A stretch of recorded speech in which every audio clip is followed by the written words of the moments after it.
Dracula, the very name evokes images of fangs, blood, and the eternal struggle between light and darkness. But what if the true story behind the legend is more terrifying than fiction? What if Dracula was real? Next, a misty, dark forest in the Carpathian Mountains. The camera slowly pans over ancient castles perched atop craggy cliffs.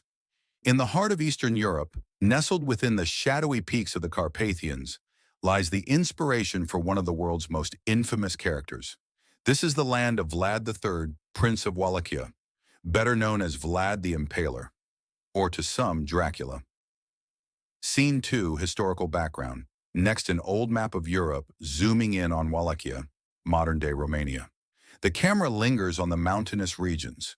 Vlad III was born in 1431 in Sighișoara, a town in Transylvania.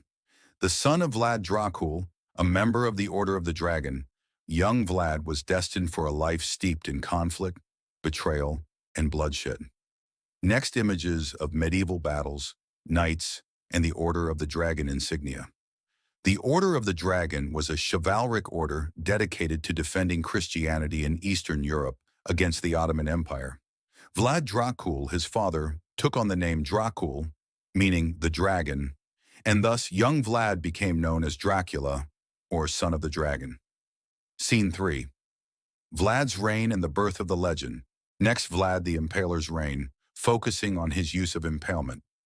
Vlad III ruled with an iron fist, and his preferred method of punishment was impalement, a gruesome and terrifying execution that earned him the title of Vlad the Impaler.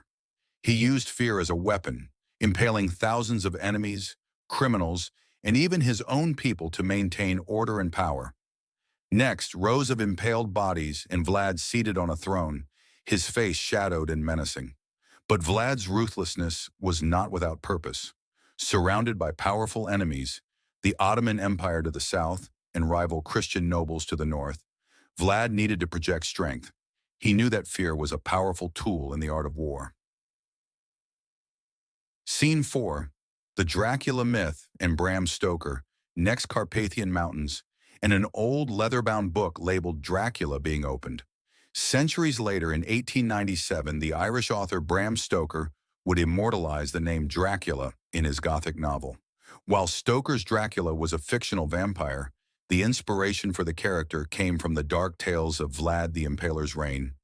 Show excerpts from Bram Stoker's Dracula, interspersed with images of bats, dark castles, and fanged vampires. Stoker's Dracula is a creature of the night, a vampire who drinks the blood of the living to sustain his immortal life. But the real Dracula, Vlad the Impaler, was a man who bathed in the blood of his enemies, not for immortality, but for power. Scene 5. Legacy and modern perception. Next, modern-day Romania, showing Dracula-themed souvenirs, tourists, and the Castle of Bran. Today, the legacy of Vlad the Impaler is both feared and celebrated. In Romania, he is seen as a national hero who defended his land against overwhelming odds. Yet the world knows him as Dracula, the bloodthirsty vampire of legend. Next, interviews with historians, Romanian locals, and tourists. Historian 1 says, Vlad was a complex figure, both a brutal tyrant and a brilliant military leader. His actions were driven by the harsh realities of his time. Romanian local comments, for us, he is a symbol of resistance and strength. The vampire stories are just that, stories. Tourist says, it's amazing how a real historical figure has become part of global pop culture, but the truth behind the legend is even more fascinating. Scene 6. A fade to a nighttime shot of Bran Castle under a full moon, mist swirling around its towers. The story of Dracula, the vampire, may be a work of fiction, but the real Dracula, Vlad the Impaler, was a man who lived, ruled, and terrified those who stood in his way. A man whose legacy has been forever entwined with myth and legend. But in the end, the true story of Dracula is far darker than any tale of the supernatural. And perhaps that is what makes it the most terrifying story of all.